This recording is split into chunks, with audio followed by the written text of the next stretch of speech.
Hi hello welcome to my channel. 'Kanguva' cinema వచ్చేంత వరకు సూర్యాని భలే చూపించారని అనుకున్నారు అంతా. అందులో ఫ్యాన్స్, ప్రేక్షకులు కూడా ఉన్నారు. అయితే ఆ సినిమా వచ్చాక ఎంత త్వరగా మర్చిపోతే అంత బెటర్ అని అనుకున్నారు. మరోవైపు సూర్య కూడా ఆ సినిమా గాయాన్ని మాన్చేలా కొత్త సినిమాల వేగం పెంచాడు.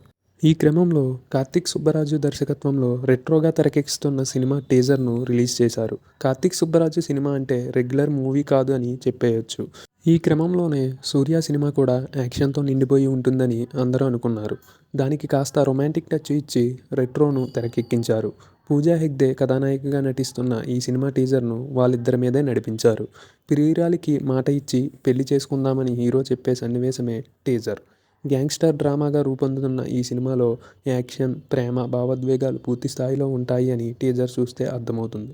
గ్యాంగ్స్టర్గా అనుకోని పరిస్థితుల్లో మారిన హీరో హింసా మార్గం నుండి బయటకొచ్చి కొత్త జీవితాన్ని ప్రారంభిస్తానని ప్రేయసి ఎమోషనల్గా చెబుతుంటాడు.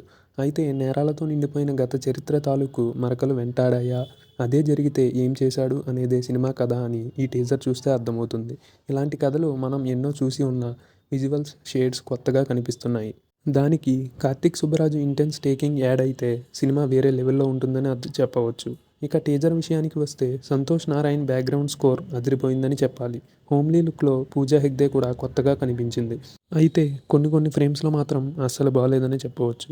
సినిమా రిలీజ్ సంగతి చూస్తే 2025 వేసవిలో విడుదల చేయనున్నారు. ఇక్కడో విషయం చెప్పాలి. మామూలుగా మన సినిమాల టీజర్లు 2 నిమిషాల లోపు, ఒక్కొక్కసారి 1.5 నిమిషం లోపే తేల్చేస్తారు. కానీ ఈ టీజర్ 2 నిమిషాలు దాటింది. ఫైనల్గా ఇందులో ఒక డైలాగ్ గురించి చెప్పాలి. తండ్రి బాటలో నడవను, హింసను వదిలేస్తా, హత్యలు చేయను, రౌడీయిజం పూర్తిగా మానేస్తాను, పెళ్లి చేసుకుంటావా అని అడుగుతాడు. ఇందులో పెద్ద కథే ఉందని అర్థమవుతుంది. ఇక ఓవరాల్గా ఈ సినిమా టీజర్ అయితే చాలా బాగుంది. చూడాలి మరి సినిమా ఎలా ఉండబోతుందో.